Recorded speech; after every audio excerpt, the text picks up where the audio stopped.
Om Namo Bhagavate Sri Ramakrishnaaya. Welcome to Rose Spoken English YouTube channel in collaboration with Andhra Pradesh State Skill Development Corporation. By the way, I am ROL Sharma. You can call me ROS or simply Rose. I am a member of Sri Ramakrishna Seva Samiti and I have been associating with Sri Ramakrishna Math for the last 30 years. Previously, I worked as a professor of English in various engineering colleges. Now, I have been working as a freelance communication skills trainer for various institutions. Recently, I have worked in Eenadu School of Journalism at Ramoji Film City in Hyderabad. Before starting my lesson, I would like to give thanks Director of Vivekananda Institute of Languages, Sri Swami Sithikantananda Maharaj, for encouraging me to start YouTube channel. Next, I would like to give my thanks to the Chairman of Andhra Pradesh Skill Development Corporation, Dr. J. Reddy Garu, and the former Chairman of Andhra Pradesh State Skill Development Corporation, Dr. Challa Masud Reddy Garu, and the Executive Director of AP SSDC, Dr. Ramkot Reddy Garu, and other members of AP SSDC, Dr. Kalahasti Rakesh Garu and Sunil Garu, for giving me permission to launch this YouTube channel on behalf of Andhra Pradesh State Skill Development Corporation. Thank you, sirs, for all of you for giving me this opportunity to launch this YouTube channel on behalf of AP SSDC. Next, who is this channel useful for? ఈ channel ఎవరి కోసం ఉపయోగపడుతుందంటే it will be useful for the students, those who are at present doing engineering, degree, PG courses like MBA, MCA, M-Pharmacy, M-Tech, MBA, and MA, MCOM and other courses. And also other professional courses like CA, ISWA, Company Secretary and other courses. Next, this channel will be immensely useful for the candidates, those who have already completed their studies and preparing for the competitive exams and trying to get jobs in various institutions. Next, this channel will be useful for the teachers, those who are working in government schools and in private schools. In short, this channel will be useful for the candidates, those who want to enrich their communication skills. They may be business people, they may be housewives, they may be employees. For all these people, this channel will be very useful. Okay. Next, before starting my lesson, I would like to give you some important points about English language. It is estimated there are nearly 5 lakh words in English language. నేను పాఠం మొదలు పెట్టబోయే ముందు మీకు English భాష గురించి కొన్ని ముఖ్యమైనటువంటి విషయాలు చెప్పబోతున్నాను. ఇంగ్లీష్ భాషలో దాదాపుగా 5 లక్షల పదాలు ఉంటాయని ఒక అంచనా ఇవ్వబడింది. Among those 5 lakh words, only 1,83,500 words are given in the Oxford dictionary. మరి చెప్పబడినటువంటి 5 లక్షల పదాల్లో కేవలం 1,83,500 పదాలు మాత్రమే మన ఆక్స్ఫర్డ్ డిక్షనరీలో ఇవ్వబడ్డాయి. The good news is you need not learn all those 1,83,500 words. According to a reliable survey, it is estimated only 4,756 words are being used by the people of England. I mean English people, by the English people. మరి ఒక మంచి శుభవార్త ఏంటంటే ఈ 1,83,500 పదాల్లో మీరు అన్నీ నేర్చుకోవాల్సిన అవసరం లేదు. కేవలం 4,000, అంటే ఒక రిలయబుల్ సర్వే ప్రకారము, ఒక అంచనా ప్రకారము కేవలం 4,756 పదాలు మాత్రమే ఇంగ్లీష్ ప్రజలు, అంటే ఇంగ్లీష్ వాళ్ళు ఉపయోగిస్తున్నారని ఒక అంచనా. More good news is for you. Among those 4,756 words, only 1,500 words are being used in 80% of daily conversation. మరింత శుభవార్త ఏంటంటే ఆ 4756 మాటల్లో కూడా కేవలం 1500 మాటలు మాత్రమే మనం రోజువారీ ఉపయోగించేటటువంటి వ్యక్తిగత సంభాషణలో 80% ఉంటున్నాయి. So now you can imagine how easy to speak English. ఇప్పుడు నువ్వు ఊహించుకోవచ్చు ఇంగ్లీష్ నీకు ఎంత సులభంగా ఉంటుందో మాట్లాడు. My next point is how to develop good communication skills. Often some students come to me and complain, sir I did my schooling in Telugu medium, so now I am unable to speak in English. I feel very nervous if I want to speak in English before all. ఇప్పుడు నేను ఒక సంగతి మీకు చెప్పబోతున్నాను. అదేంటంటే మనం communication skills ఎలా బాగా అభివృద్ధి పరచుకోవాలని. తరచూ నా దగ్గర కొంతమంది విద్యార్థులు వచ్చి, సార్ నేను చిన్నతనంలో నా స్కూల్లో నేను తెలుగు మీడియం చదువుకున్నాను, అందువల్ల ఇప్పుడు నేను బాగా ఇంగ్లీష్ మాట్లాడలేకపోతున్నాను, నేను మాట్లాడాలని ప్రయత్నం చేస్తే అందరి ముందు నేను భయపడిపోతున్నాను sir. How should I improve my communication skills? నా కమ్యూనికేషన్ స్కిల్స్ ఎలా మెరుగుపరుచుకోవాలి సార్ అని అడుగుతుంటారు. Some other students come to me and complain, sir I keep forgetting words and get stuck while I speak in English. Then I feel my mind goes blank and then I don't know what to do. మరికొంతమంది ఏం చేస్తారంటే, sir నేను మాట్లాడడానికి ప్రయత్నించినప్పుడల్లా మాటలు మర్చిపోతున్నాను, మరి అప్పుడు ఆగిపోతున్నాను మాట్లాడలేకుండా, మరి అప్పుడు నాకు ఏమనిపిస్తుంది అంటే నా మనసు అంతా ఏదో అయిపోయినట్టుగా అనిపిస్తుంది సార్, మరి నేను ఎలా మెరుగుపరచుకోవాలి ఈ కమ్యూనికేషన్ స్కిల్స్ అని కొంతమంది అడుగుతుంటారు. నేను actually these two are the major problems of the students those who want to speak in English. English మాట్లాడాలనుకునేటటువంటి విద్యార్థులకు చాలామందికి ఈ రెండు ప్రధాన సమస్యలుగా ఉంటున్నాయి. I have observed many students and found out the reason for this. నేను చాలామంది విద్యార్థులను పరిశీలించి దీనికి కారణాలు కనుక్కున్నా. అవి మీకు చాలా స్పష్టంగా చెప్తాను. అవి ఏమిటంటే, మనం మాట్లాడేటప్పుడు మనం మాట్లాడే మాటలు తప్ప ఒప్ప అనేటటువంటి క్లియర్ ఐడియా మనకు లేకపోతే మనం మాట్లాడడం ఆగిపోతాం. అంటే మనకు సందేహం వచ్చిందనుకో, ఏది నేను మాట్లాడే మాట తప్పేమో అనే అనుమానం ఎప్పుడైతే కానీ వచ్చిందంటే అప్పుడు మనం మాట్లాడలేం. అదే ప్రధాన సమస్య. How to overcome this hurdle? మరి ఈ యొక్క ఆటంకాన్ని మనం ఎలా అధిగమించాలి? దీనికి ఏంట్లా పరిష్కారం? బాగా చక్కగా గ్రామటికల్గా కరెక్ట్గా ఉండేటటువంటి సెంటెన్స్లని పర్ఫెక్ట్గా నేర్చుకొని వాటిని మనం ఉపయోగించడమే. అలా ఉపయోగిస్తూ ఉంటే తప్పకుండా మీ కమ్యూనికేషన్ స్కిల్స్ మెరుగుపడతాయన్నమాట. సరే, ఈరోజు మొదటి పాఠంగా ఒక క్లాస్ రూమ్లో జరిగే ఒక చిన్న విషయాన్ని గురించి నేర్చుకుందాం. Be ready to listen to my lesson attentively. మరి నేను చెప్పే లెసన్ చాలా జాగ్రత్తగా ఉండడానికి మరి సిద్ధంగా ఉండండి. నేను టీచర్ని. మరి క్లాస్ స్టార్ట్ అయింది, విద్యార్థులంతా ఎదురుగా వచ్చి కూర్చోన్నారు. ఒక అబ్బాయి లేట్గా వచ్చాడు. He is very brilliant. అతను చాలా బ్రిలియంట్ స్టూడెంట్. అతను 3 రోజులు ఆబ్సెంట్ అయ్యి 4వ రోజు క్లాస్కి వచ్చాడు. 5 నిమిషాలు అయింది, లేట్ అయింది. నేను పాఠం స్టార్ట్ చేశాను. నన్ను ఏమని పర్మిషన్ అడగాలి అతను లోపలికి రావడానికి? సహజంగా అతను ఏమంటాడంటే, excuse me sir, may I come in అంటాడు. మరి excuse me sir, may I come in అనేది తప్పు కాదు, కరెక్టే. కాకపోతే ఈ మే ఐ కమ్ ఇన్ అనేది ఎలా ఉంటుందంటే చాలా పురాతనమైన పద్ధతి. It's a formal form. ఉదాహరణకి ఎలా ఉంటుందంటే, మనం ఇంటికి వెళ్ళి అమ్మ అనడం వేరు, మాత అని అనడం వేరు. ఈ రెండింటికి తేడా ఉంది. మాత అనేది పాతది, అది అంత ప్రస్తుతం ఉపయోగంలో లేదు. అమ్మ అనేది జనరల్ అందరూ ఉపయోగిస్తుంటారు. కాబట్టి మే ఐ కమ్ ఇన్ అనడం కన్నా కూడా పెద్దవాళ్ళతో మాట్లాడినప్పుడు మనం అంతకంటే మంచి మర్యాద సూచించేటటువంటి ఒక మాట ఉంది. అదేంటో తెలుసా? కుడై లేక could we. Could I and could we, these two are the most polite forms in English. English భాష మొత్తం మీద అత్యంత మర్యాదకరంగా పర్మిషన్ అడగాలి అంటే ఈ కుడై కానీ కుడ్వి కానీ ఉపయోగించాలి. కాబట్టి మనం ఏం నేర్చుకోవాలి? మనం ఆల్రెడీ మే ఉయ్ నేర్చుకున్నాం. అంతకన్నా కూడా చాలా మర్యాదగా ఉండేటటువంటి కుడై కుడ్వి నేర్చుకున్నాం. సరేనా? మరి అతను ఏమని అడగాలి చెప్పండి permission? Excuse me sir, could I come in అని అడగాలి. అప్పుడు నేనేమనాలి?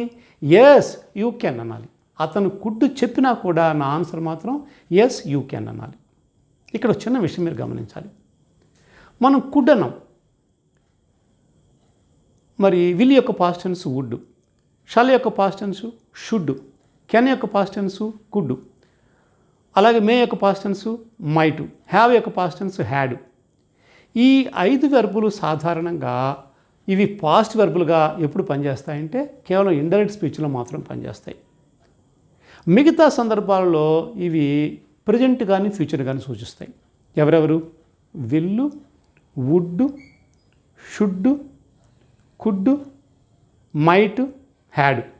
ఈ 5 కూడా అంటే ఒక్కసారి మీకు బోర్డు మీద రాసి చూపిస్తాను, బాగా చూడండి మీరు. Would, should, could, might, had.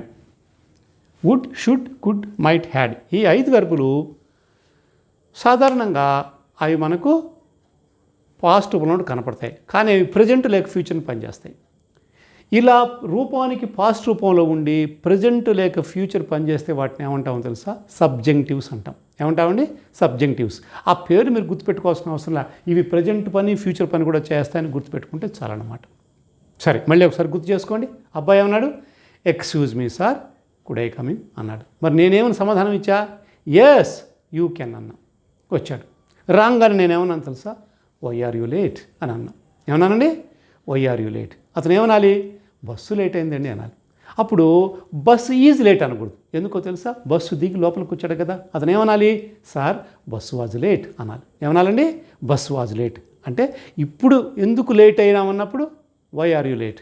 Bus late అయిందండి అన్నప్పుడు అతను జరిగిపోయి బస్సు దిగి లోపలికి వచ్చాడు కదా స్కూల్ లోపలికి, అందువల్ల అనాలా? బస్సు వాజ్ లేట్ సార్ అనాలి. అప్పుడు నేను ఈ ఒక్కసారికి నేను వదిలేస్తున్నాను, దీన్ని నువ్వు మళ్ళీ చేయొద్దు అని చెప్పాలంటే నేనేమన్నాను తెలుసా? I will let you off this once. Let off, ఒక్కసారి బాగా గమనించండి. లెట్ ఆఫ్, లెట్ ఓ ఆఫ్ లాఫ్. లెట్ ఆఫ్ అంటే ఏంటో తెలుసా? శిక్షించకుండా వదిలేయడాన్ని మనం ఏమంటాం? లెట్ ఆఫ్ అంటాం. అంటే చక్కటి ఇంగ్లీష్ అనమాట. ఈ లెట్ ఆఫ్ అనేది ఫ్రేజల్ వెర్బ్. దీన్ని బాగా నేర్చుకోండి. దీనికి 2 అర్థాలు ఉన్నాయి. అంటే ప్రధానం ఇంకా చాలా ఉంటాయి. మొదటి అర్థం ఏంటి? శిక్షించకుండా వదిలేయడం. రెండో అర్థం ఏంటో తెలుసా? మరి మనకు దీపావళి పండుగ దగ్గరికి వస్తున్నది. ఈ టపాసులు పేల్చడం దాన్ని కూడా మనం లెట్ ఆఫ్ అని అంటాం. Don't let off the fireworks in the class. అంటే క్లాసులో ఈ టపాసులు పేల్చవద్దు. Once again, don't let off the fireworks in the classroom. Class రూమ్లో ఫైర్ వర్క్స్ అంటే టపాసులు పేల్చవద్దని. కాబట్టి మొదటి అర్థం ఏంటి లెట్ ఆఫ్కి? శిక్షించకుండా వదిలేయడం. I will let you off this once, లేదా దిస్ టైం, ఈసారి నేను వదిలేస్తున్నా. But don't do it again. ఈ పని మళ్ళీ చేయొద్దు. But don't do it again. లేదా ఇంకొక మాట అనొచ్చు, don't make it a habit. Don't make it a habit. దీన్ని నువ్వు అలవాటుగా మార్చుకోవద్దు. దీన్ని నువ్వు అలవాటుగా మార్చుకోవద్దు. అతను ఏమన్నాడు? ఓకే సార్ అని వెళ్ళిపోయాడు. వెళ్ళడం అంటే ఎక్కడికి వెళ్ళలే. అతను రోజు అలవాటుగా మొదటి బెంచ్లో కూర్చుంటాడు. అందులో ఈరోజు కూడా ఏమన్నాడు? కాస్త సర్దుకో, ఇక్కడ కూర్చుంటాను అన్నాడు. అలానే అతను కూర్చోన్నాడు. 3 విద్యార్థులు కూర్చొని ఉన్నారు. కానీ ఈ అబ్బాయి ఏమన్నాడు? నువ్వు కొద్దిగా సర్దుకో, నేను ఇక్కడ కూర్చుంటాను అన్నాడు. మరి ఏమనాలి? Please move a bit, I want to sit here. ఏమనాలండి? Please move a bit, I want to sit here అన్నాడు. Please move a bit, I want to sit here అన్నారు. వాళ్ళు ఏమన్నారు? హియర్, ఇక్కడ కూర్చుంటావా? హియర్ అంటే ఏమని? హియర్ అంటే ఏంటో తెలుసా? Do you want to sit here అని. Do you want to sit here. చూడండి, అంటే మనం మాట్లాడేటటువంటి భాష ఎలా ఉంటుందో తెలుసా? చాలా చిన్నదిగా ఉంటుంది. ఇక్కడ హియర్ అనేటటువంటి ఒక మాటే ఒక వాక్యం. మనం పూర్తి వాక్యంగా తీసుకుంటే ఏమవుతుంది? Do you want to sit here. మాట్లాడే మాటలు ఎప్పుడు కూడా చాలా చిన్నవిగా ఉంటాయి, చాలా చిన్నవిగా ఉంటాయి. అందువల్ల మనం మాట్లాడడం చాలా సులభం. మనం మాట్లాడే మాట కానీ కరెక్ట్గా తెలుసుకున్నామంటే మనం సులభంగా ఇంగ్లీష్ మాట్లాడడానికి అవకాశం ఉంటుంది. వాళ్ళు ఏమన్నారండి? హియర్, ఇక్కడ కూర్చుంటావా? వీఆర్ ఆల్రెడీ 3, ఇప్పటికే మేము 3 ఉన్నాం. నువ్వు ఇక్కడ కూర్చుంటావా? వీఆర్ ఆల్రెడీ 3, ఇప్పటికే మేము 3 ఉన్నాం. నీకు స్థలం లేదు, నువ్వు వెళ్ళి వెనక బెంచీలో కూర్చో అన్నారు. ఏమన్నారు? నీకు స్థలం లేదు, నువ్వు వెళ్ళి వెనక బెంచీలో కూర్చో అన్నారు. మరి స్థలం లేదండి మనం ఇంగ్లీష్లో ఏమంటాం? సహజంగా జనరల్గా మనం అంతా ఏమంటాం తెలుసా? ప్లేస్ అని, స్పేస్ అని అంటాం. సహజంగా మన ఇండియన్స్ మాట్లాడే ఇంగ్లీష్ ఎలా ఉంటుందంటే మన మాతృభాషని ట్రాన్స్లేషన్ చేసి చెప్తుంటారు. No place for you, go back, go and sit on the back bench అంటారు. అలా అనడం తప్పు. ఇంగ్లీష్లో కూర్చునే స్థలాన్ని, అంటే బస్సులో కూర్చున్నా, రైల్లో కూర్చున్నా, విమానంలో కూర్చున్నా, కారులో కూర్చున్నా, ఎక్కడైనా సరే మనం కూర్చునే స్థలాన్ని ఏమంటారో తెలుసా? రూమ్ అంటాం. ఏమంటామండి? రూమ్, ROOM, రూమ్ అంటే మనం కూర్చునే స్థలం. అంతేకాదు ఒక వస్తువు పెట్టే స్థలాన్ని కూడా మనం ఏమంటాం? రూమ్ అని అంటాం. వస్తువు పెట్టే స్థలాన్ని కూడా మనం ఏమంటామండి? రూమ్ అంటాం. హియర్, ఇక్కడ కూర్చుంటావా? వీఆర్ ఆల్రెడీ 3, ఇప్పటికే మేము 3 ఉన్నాం. There is no room for you, నీకు స్థలం లేదు. Go and sit on the back bench, వెళ్ళి వెనక బెంచ్లో కూర్చో. Go and sit on the back bench అని అన్నాడు. ఏమన్నా అండి? There is no room for you, go and sit on the back bench. ఆ అబ్బాయి ఏం పలకకుండా వెనక్కి వెళ్ళాడు. అక్కడ కూర్చున్నాడు. కూర్చొని అక్కడ ఉన్న అబ్బాయి అయితే ఏమన్నాడు తెలుసా? నేను 3 రోజుల నుంచి ఆబ్సెంట్ అయ్యాను అన్నాడు. 3 రోజుల నుంచి ఆబ్సెంట్ అయ్యాను అంటే అయింది ఎప్పుడు? అంతకుముందు 3 రోజులు. మరి ఈరోజు వచ్చాడు కదా. దాన్ని మనం ఏమనాలంటే I am absent for 3 days అనకూడదు. I am present today but I was absent for 3 days. నేను అంతకుముందు 3 రోజులు ఆబ్సెంట్ అయ్యాను. చూడండి, ఆ టెన్స్ను జాగ్రత్తగా గుర్తుపెట్టుకోవాలి. మనం ఎప్పుడు మాట్లాడినా కూడా మనం మాట్లాడేటప్పుడు టెన్స్లో తేడా వచ్చిందంటే ఇక మనం పక్క వాళ్ళకి అర్థం కాదు. I am present today but I was absent for 3 days. 3 రోజుల పాటు నేను ఆబ్సెంట్ అయ్యా. మరి 3 రోజులు ఆబ్సెంట్ అయ్యాను. ఏ పాఠాలు ఇంగ్లీష్లో ఏ పాఠాలు జరుగుతున్నాయి అని అడగాలి. మరి ఏ పాఠాలు జరుగుతున్నాయి అని అడగాల్సి వచ్చినప్పుడు సహజంగా మన వాళ్ళందరూ ఏమంటున్నారు తెలుసా? Which lessons are going on అంటున్నారు. ఏమంటున్నారండి? Which lessons are going on అంటున్నారు. గోయింగ్ ఆన్ అంటే పని జరుగుతున్నది అనే మాట కరెక్టే. కానీ ఇక్కడ సంగతి ఏంటంటే పాఠాలు ఉపాధ్యాయుల చేత, అంటే టీచర్ల చేత బోధించబడతాయి. పాఠాలు బోధించబడతాయి అంటే దాన్ని మనం ఎలా చెప్పాలి తెలుసా? ప్రజెంట్ కంటిన్యూస్ ప్యాసివ్లో చెప్పాలి. ఏం చెప్పాలి? ప్రజెంట్ కంటిన్యూస్ ప్యాసివ్లో చెప్పాలి. ఎక్స్ప్లెయిన్ చేస్తాను మీకు ఒక్క క్షణం. ఇంకొక మాట, మరొక విషయం కూడా చెప్తున్నాను మీకు. ఇంగ్లీష్లో చాలా సందర్భాలలో మనము మెయిన్ వెర్బ్ను ఉపయోగించకుండా మెయిన్ వెర్బ్ బదులుగా డూ ఉపయోగిస్తాం. మెయిన్ వెర్బ్ బదులుగా మనం డూ ఉపయోగిస్తాం. దీన్ని మీరు గుర్తుపెట్టుకోవాలి. సహజంగా ఏ పాఠాలు జరుగుతున్నాయి అంటే ఏమంటారు తెలుసా?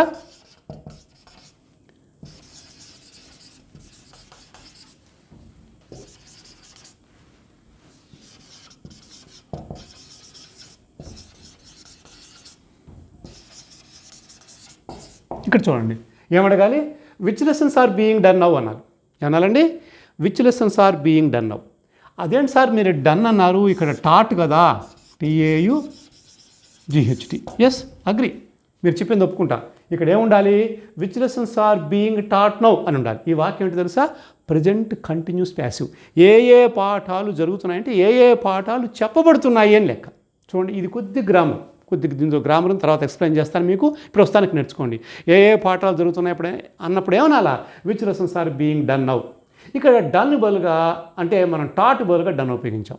ఇంగ్లీష్లో చాలా సందర్భాల్లో మెయిన్ వెర్బ్ అంటే ఉపయోగించాల్సినటువంటి మెయిన్ వెర్బ్ బదులుగా మనం డూ ఉపయోగించడం ఇంగ్లీష్ వారి యొక్క ఆచారం. వాళ్ళ ఆచారం ఎలా ఉంటుందంటే మనం కూడా అలాగే మరి నేర్చుకోవాలి. అలా నేర్చుకుంటేనే మనం నేటివ్ స్పీకర్స్ లాగా మనం మాట్లాడడానికి అవకాశం ఉంటుందన్నమాట. అది ఉదాహరణకు, Kamala what are you doing in this room. Kamala, ఈ గదిలో నువ్వేం చేస్తున్నావమ్మా అంటే ఆమె ఏముంటుంది తెలుసా? Mom I am doing my hair. అమ్మ, తలదూకుంటున్నానమ్మా. మరి ఐఎమ్ కోమింగ్ మై హెయిర్, అది కరెక్టు. కానీ మరి రోజు తలదూకుంటా, రోజు మరి చేసే పనే కదా. అందువల్ల నేను తలదూకుంటున్నాను అనే దానికి, కోమింగ్ అనే దానికి బదులుగా ఆ అమ్మాయి ఏం ఉపయోగించింది? Mom I am doing my hair అంది. ఇంకోటి, where the help. The help అంటే పని మనిషి, పని చేసేవాళ్ళు. వెరీ ది హెల్ప్, పని చేసే అమ్మాయి ఎక్కడుంది? She is in the kitchen. She is doing the kitchen. She is doing the kitchen. She is there doing the kitchen. లేదా she is in the kitchen, she is doing. అంటే కిచెన్లో ఉంది, ఆ పని చేస్తున్నది, అంటే కిచెన్లో ఊడుస్తున్నది. ఇక్కడ డూయింగ్ ఎవరికి బదులుగా ఉపయోగించాం? క్లీనింగ్కి బదులుగా ఉపయోగించాం. అంటే సహజంగా అది వాళ్ళ అలవాటు. మరి ఎందుకు సార్ అలా క్లీనింగ్ అని అనొచ్చు కదా అంటే, అనొచ్చు, అనకూడదని కాదు, కానీ అలవాటుగా ఇంగ్లీష్లో అలా చెప్తున్నారు కాబట్టి మనం కూడా native speaker, if I want to speak like that native speakers we have to know all these variations. ఈ మార్పులంతా కూడా మనం తెలుసుకోవాలి. సరేనా? కాబట్టి ఇక్కడ మనం ఏమన్నా చెప్పండి, which lessons are being taught now అని అనడం తప్పు కాదు, కానీ అలా అలవాటు లేదు. ఏమంటున్నారు? Which lessons are being done now. అబ్బాయి ఏమన్నాడండి అక్కడ? I was absent for 3 days. నేను ఆబ్సెంట్ అయ్యాను 3 రోజుల పాటు. Which lessons are being done now. ఇప్పుడు ఏ పాఠాలు జరుగుతున్నాయి అన్నాడు. అప్పుడు అవతల వ్యక్తి ఏం సమాధానం చెప్పాడు? English, in English 3rd lesson, in maths 4th chapter and so on అనేది చెప్పేశాడు. ఇక్కడ ఒక విషయం గమనించాలి. లాంగ్వేజెస్లో లెసన్స్ ఉంటాయి, మరి ఇతర సబ్జెక్ట్స్ అంటే మ్యాథ్స్, ఫిజిక్స్ అట్లాంటి వాటిలో చాప్టర్స్ ఉంటాయి. కాబట్టి in English 3rd lesson, in maths 4th chapter and so on ఇటాటిని చెప్పేశాడు. సరే, ఆ మాట అయిపోయింది. ఆ అబ్బాయి ఒక విషయం మాట్లాడాలనుకున్నాడు. అదేంటో తెలుసా? By the way. అది సరే అంటే ఒక మాట్లాడేటప్పుడు ఆ మాట కాకుండా వేరే టాపిక్ని గురించి మాట్లాడేటప్పుడు ఒక విషయాన్ని గురించి వేరే విషయాన్ని గురించి మాట్లాడాల్సి వచ్చినప్పుడు మనం ఏం ఉపయోగిస్తాము? బై ది వే అని ఉపయోగిస్తాం. మనం ఏం ఉపయోగిస్తామండి? బై ది వే అని ఉపయోగిస్తాం. By the way. అది సరే, నా పెన్లో రీఫిల్ అయిపోయింది, పెన్ ఒకటి ఇస్తావా? అది సరే, నా పెన్లో రీఫిల్ అయిపోయింది, పెన్ ఒకటి ఇస్తావా? మరి పెన్లో రీఫిల్ అయిపోయింది, పెన్ ఒకటి ఇస్తావా అంటే సహజంగా మనందరం ఏమనుకుంటున్నాం తెలుసా? My pen is finished, refill is completed అంటున్నాం. నేను చెప్పాను, ఇంతకుముందే చెప్పాను, మాతృభాష యొక్క ప్రభావము చాలా ఉంది మనం మాట్లాడేటప్పుడు. అలా అనకూడదు. అయిపోవడానికి ఇంగ్లీష్లో ఏమంటాం తెలుసా? సహజంగా అయిపోవడానికి 2 మాటలు మనం ఎక్కువ ఉపయోగిస్తాం అనమాట. ఒకటి వచ్చేసి రన్ అవుట్, 2 వచ్చేసి యూజ్డ్ అప్. రెండోది ఏంటి? Used up. యూజ్డ్ అప్ అన్నా రన్అవుట్ అన్నా మనం వాడుకునేటటువంటివి ఏవైనా సరే అయిపోవడానికి మనం ఏమంటామండి? రన్అవుట్, యూజ్డ్ అప్ అంటాం. కానీ యూజ్డ్ అప్ అనేటటువంటి మాట కన్నా కూడా రన్అవుట్ అనే మాట ఎక్కువ అలవాట్లో ఉంది. మీకు సెల్ ఫోన్లో అది మనం మెసేజ్లు అన్నీ వచ్చేస్తే ఎక్కువ అయిపోతుంది. అప్పుడు మనకు సెల్ ఫోన్ కంపెనీ వాళ్ళ నెట్వర్క్ వాళ్ళు ఒక మెసేజ్ పంపిస్తారు, storage space is running out. ఏమని పంపిస్తారు? గుర్తుందా మీకు? మీరు చాలా సందర్భాల్లో గమనించి ఉంటారు, కానీ మీకు గుర్తుండదు, సరిగా మీరు గమనించి ఉండదు. Storage space is running out అంటే ఏమిటి? స్టోరేజ్ స్పేస్ అయిపోతున్నది, మీరు కాస్త మీ యొక్క మెసేజ్లన్నీ డిలీట్ చేసుకుని దాన్ని బాగా క్లియర్ చేయండి అని. కాబట్టి రన్అవుట్ అంటే ఏమిటి? అయిపోవడం. ఇక్కడ ఏమైపోయింది చెప్పండి? అది సరే, నా పెన్లో రీఫిల్ అయిపోయింది, పెన్ ఒకటి ఇస్తావా? అది సరే అంటే ఒక టాపిక్ మాట్లాడి దాంట్లోంచి ఇంకొక టాపిక్లోకి మారినప్పుడు మనం ఏమంటాం? బై ది వే అని ఉపయోగించాలి. చెప్పాను కదా, by the way the refill in my pen has run out. By the way the refill in my pen has run out. నా పెన్లో రీఫిల్ అయిపోయింది, పెన్ ఒకటి ఇస్తావా అనాలి. పెన్ ఒకటి ఇస్తావా అంటే సహజంగా మన విద్యార్థులంతా ఉపయోగించేది ఏంటి తెలుసా? Please give me a pen అని అంటారు. గివ్ మీ ఏ పెన్ అంటే మనం వాడుకోనికి తిరిగి ఇవ్వనప్పుడు ఆ సందర్భాలు అంటాం. మనం వాడుకొని తిరిగి ఇచ్చినప్పుడు మనం ఏమన్నా తెలుసా? Can you lend me a pen అనాలి. ఇక్కడ చిన్న గమనించాలి, పెద్దవాళ్ళతో మాట్లాడినప్పుడు మాత్రం కుడ్డు, మనతో సమానమైన వాళ్ళతో మాట్లాడినప్పుడు మనం కెన్ ఉపయోగించవచ్చు. ఇక్కడ ఏమనాలి? Can you lend me a pen అంటే ఏమని? నీ పెన్ తీసుకొని వాడుకొని నీకు తిరిగిస్తాను అని. ఇక్కడ కూడా 2 విషయాలు ఉన్నాయి. నీ పెన్ పక్కనే ఉంది టేబుల్ మీద, నేను నీ పెన్ తీసుకోవచ్చా అంటే can I borrow your pen. ఏమనాలి? Can I borrow your pen. లేదా నీ పెన్ నాకు ఇస్తావా అంటే can you lend me your pen. ఈ లెండ్లో బారోలో మనకున్నటువంటి అంతరార్థం అంటే లోపల ఉన్నటువంటి అర్థం ఏంటో తెలుసా? నేను వాడుకొని నీకు తిరిగి ఇస్తాను అని. కాబట్టి ఆ అబ్బాయి ఏమడగాలి?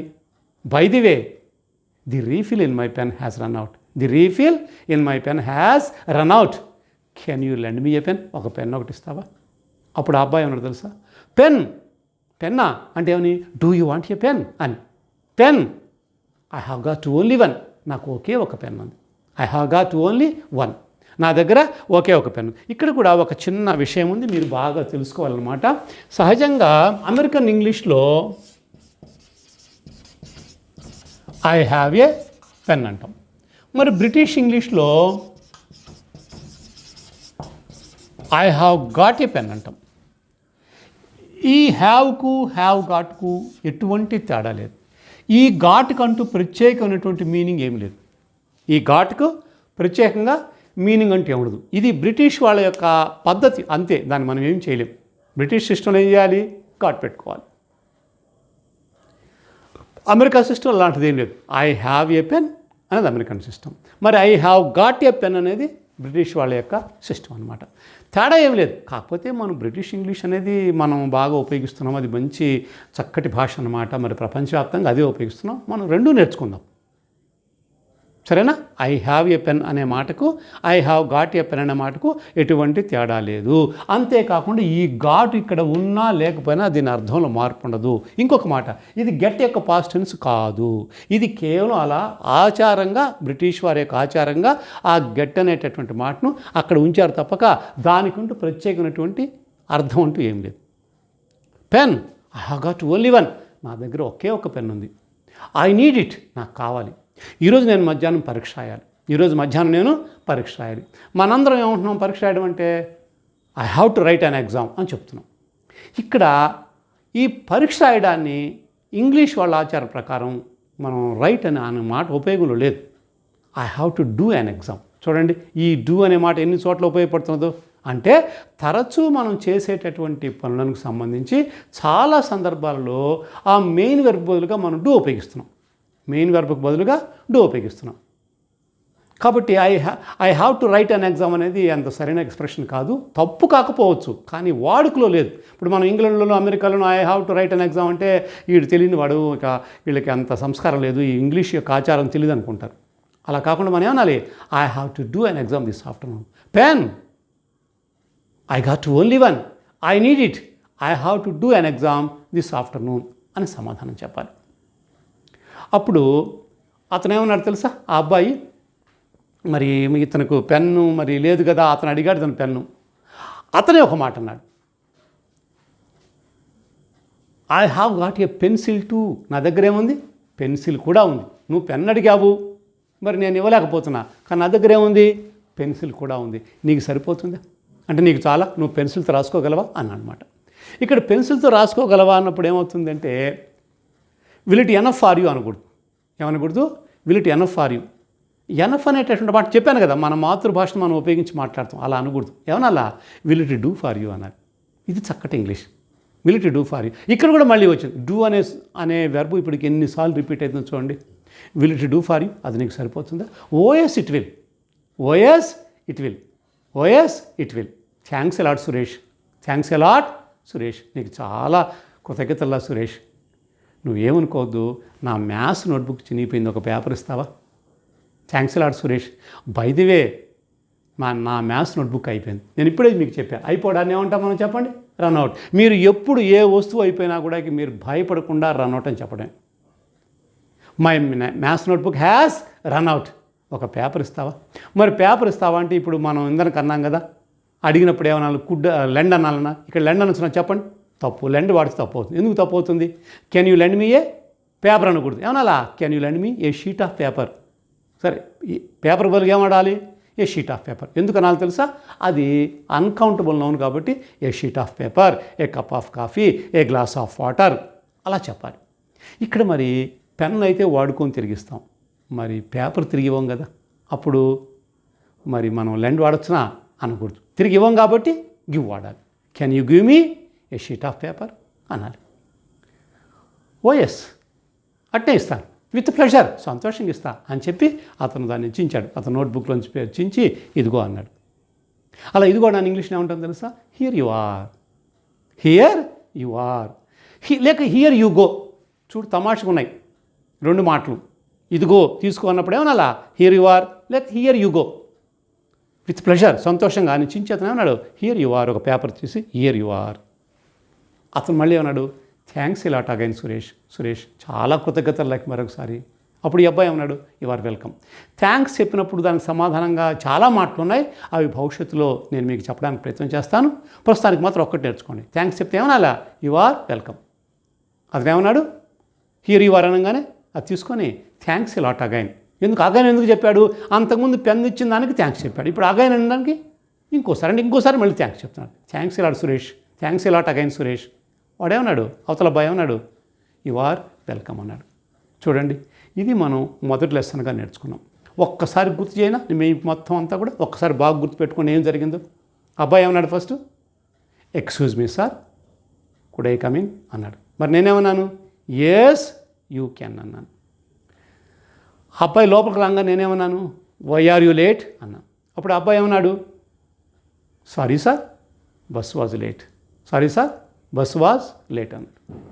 నేనేమన్నాను, I will let you off this once, ఈ ఒక్కసారికి నేను వదిలేస్తున్నాను, I will let you off this once but don't do it again, మళ్ళీ నువ్వు దీన్ని చెయ్యొద్దు. అతను ఏమన్నాడు, ఓకే సార్ అని వెళ్ళిపోయాడు. వెళ్ళి ఎక్కడికి పోయాడు, ఎక్కడికో వెళ్ళిపోవాలా, ఇక్కడే ఉన్నాడు. ఉండి ఆ మొదటి వరుసలో అతను ఎప్పుడు అలవాటు కూర్చుంటాడు కదా, అతను చదువుకున్నాడు. ఏమన్నాడు, please move a bit, I want to sit here. ఏమన్నాడండి, please move a bit, I want to sit here అన్నాడు. అప్పుడు అక్కడ ఉన్న వాళ్ళు ఏమన్నారు, హియర్, ఇక్కడ కూర్చుంటావా, we're already three, there is no room for you, no place అనకూడదు చెప్పా, అంటే మన మాతృభాష ప్రభావం ఉండకూడదు. There is no room for you, go and sit on the back bench, వెళ్ళి వెనక బెంచ్లో కూర్చో అన్నారు. Go and sit on the back bench అన్నారు. వెనక్కి వెళ్ళి ఏమన్నాడు, I was absent for 3 days. అది కూడా ఇప్పుడు మరి ఆబ్సెంట్ ఇంతకు ముందు కదా, జాగ్రత్తగా టెన్స్ను బాగా మెయింటైన్ చేసుకుంటూ రావాలి మాట్లాడేటప్పుడు. మీరు టెన్స్ను బాగా మెయింటైన్ చేశారు అంటే, టెన్స్ గురించి మీకు క్లియర్ ఐడియా ఉంది అంటే మీరు బాగా మాట్లాడగలరు నిస్సందేహంగా. Undoubtedly you can speak very well if you know about the verb clearly. బాగా వెర్బ్ గురించి తెలుసుకుంటే క్లియర్గా మాట్లాడతాడు. అదేమన్నాడు, I was absent for 3 days, నేను 3 days ఆబ్సెంట్ అయ్యా. ఏ పాఠాలు జరుగుతున్నాయి, which lessons are being done now, ఇప్పుడు ఏ పాఠాలు జరుగుతున్నాయి. ఆ అబ్బాయి ఏమన్నాడు, in English 3rd lesson, in maths 4th chapter and so on, ఇలాంటివి జరుగుతున్నాయి ఏదో చెప్పాడు. అప్పుడు ఈ అబ్బాయి ఏమన్నాడు తెలుసా, బై ది వే, సరే నా పెన్లో రీఫిల్ అయిపోయింది. ఏమన్నా, the refill in my pen has run out అనే మాట ఎప్పుడు ఏమైపోయినా రన్ అవుటే. వాటర్ అయిపోయినాయి, sir water in my bottle has run out, నాన్న నువ్వు ఇచ్చిన డబ్బులు అయిపోయినాయి, daddy the money you give me has run out, time అయిపోతుంది, టైం ఈజ్ రన్నింగ్ అవుట్. అంటే ఏది అయిపోతున్నా వాడుకుంటే అయిపోయేటటువంటి దేని గురించి కూడా మనం చెప్పినప్పుడు ఇక గుర్తుపెట్టుకోవాలి, ఇక మళ్ళీ తప్పు చెప్పకూడదు. రన్ అవుట్ అని చెప్పడం. By the way the refill in my pen has run out, can you lend me a pen. మరి కెన్ ఎందుకు వాడాము ఇక్కడ, కుడ్ వాడకుండా సమానమైన వాళ్ళతో మాట్లాడినప్పుడు మనం కెన్ వాడతాం. Can you lend me a pen. అబ్బాయి ఏమన్నాడు, pen I have got only one, pen I have got only one, I need it, I have to do an exam this afternoon. ఈ మధ్యాహ్నం నేను పరీక్ష ఏమంటున్నావు, డూ అంటున్నావు, బాగా గుర్తుపెట్టుకోవాలి. అంతేకాకుండా ఆ అబ్బాయి ఆ మాటని అతనే పొడిగించాడు, I have got a pencil too, నా దగ్గర పెన్సిల్ కూడా ఉంది, will it do for you, నీకు చాలుతుందా, అంటే ఒక వస్తువు నీకు సరిపోతుందా అన్నప్పుడు విల్ ఇట్ డూ వాడాలి. ఇప్పుడు నువ్వు హాస్టల్కి వెళ్తున్నావు, మీ నాన్న వచ్చేసి నీకు ఒక 1000 రూపాయలు చాలా అని అడగాలి. అప్పుడు ఏమనాలా, will 1000 rupees do for you, నీకు 1000 రూపాయలు సరిపోతాయి, no dad it won't do, చాలదు నాన్న నాకు, కాబట్టి చాలా అన్నప్పుడు will do. I have got a pencil too, will it do for you, అది నీకు సరిపోతుందా, oh yes it will, thanks a lot Suresh నీకు చాలా కృతజ్ఞతలు రా అన్నాడు. తర్వాత వీడికి ఒక అనుమానం వచ్చింది, వాడికి మ్యాథ్స్ నోట్బుక్ అయిపోయింది. బై ది వే అది సరే, my maths notebook has run out, ఏమైపోయిందన్న రన్ అవుట్ అని చెప్పాను మీకు. By the way my maths notebook has run out, can you please give me a sheet of paper. Pen తీసుకున్నప్పుడేమో lend అన్నాం, మరి paper తీసుకోవాల్సి వచ్చినప్పుడు గివ్ అన్నాం. ఎందుకు, అది తిరిగి ఇవ్వాలి కాబట్టి లెండ్, ఇక్కడ తిరిగి ఇవ్వాల్సిన అవసరం లేదు కాబట్టి గివ్. అంతేకాకుండా అన్కౌంటబుల్ నౌన్ కాబట్టి a sheet of paper. By the way my maths notebook has run out, can you give me a sheet of paper, oh yes with pleasure, అలాగే సంతోషంగా అని చించి ఇదిగో అన్నాడు. ఇదిగో అన్నప్పుడు ఏమనాలి, హియర్ యు ఆర్ లేదా here you go, here you are అనొచ్చు లేదా హియర్ యు గో అనొచ్చు. ఇప్పుడు మీరు నన్ను అడిగారు ఏమని, సార్ మీ సెల్ ఫోన్ ఇవ్వండి సార్ కాస్త నేను మాట్లాడాలి. Sir could you lend me your cell phone for a while, I want to make a call to my dad. నేను మా నాన్నగారికి ఫోన్ చేసుకోవాలి సార్, మీ సెల్ ఫోన్ కాస్త ఇస్తారా. నేను పెద్దవాడిని కాబట్టి మీరేమన్నారు, కుడ్ అన్నారు. చెప్పండి, sir could you lend me your cell phone for a while, I want to make a call to my dad. కాసేపు మీ సెల్ ఫోన్ ఇవ్వండి సార్, నేను మా నాన్నగారికి ఫోన్ చేసుకోవాలి అని అన్నారు. అప్పుడు నేనేమన్నా ఇదిగో అన్నప్పుడు ఏమనాలి, హియర్ యు ఆర్ లేదా హియర్ యు గో. ఆ అబ్బాయి కూడా ఏమన్నాడు, here you are with pleasure, సంతోషంగా తీసుకో పేపరు, హియర్ యు ఆర్ లేక హియర్ యు గో అన్నాడు. అప్పుడు ఆ అబ్బాయి తిరిగి ఏమన్నాడు, థ్యాంక్స్ లాడ్ సురేష్ అగైన్, ఇంకోసారి నీ కృతజ్ఞతలు రా అన్నాడు. అప్పుడు ఈ సురేష్ అన్నాడు, యు ఆర్ వెల్కమ్ అన్నాడు. చూడండి, ఒక చిన్న పాఠంలో మనం చాలా విషయాలు నేర్చుకున్నాం అనమాట. దీన్ని మీరు బాగా ప్రాక్టీస్ చేయండి. నోటితో మీరు గట్టిగా చెప్పాలి. మీరు నోటితో గట్టిగా చెప్పకుండా, పలకకుండా, మాట్లాడకుండా మీరు కమ్యూనికేషన్ స్కిల్స్ నేర్చుకోలేరు. If you want to develop your communication skills, you have to speak out. You have to speak aloud. Then only you can learn communication skills. Remember this. Okay, this is the first lesson. We will meet again in my second lesson. Thank you very much.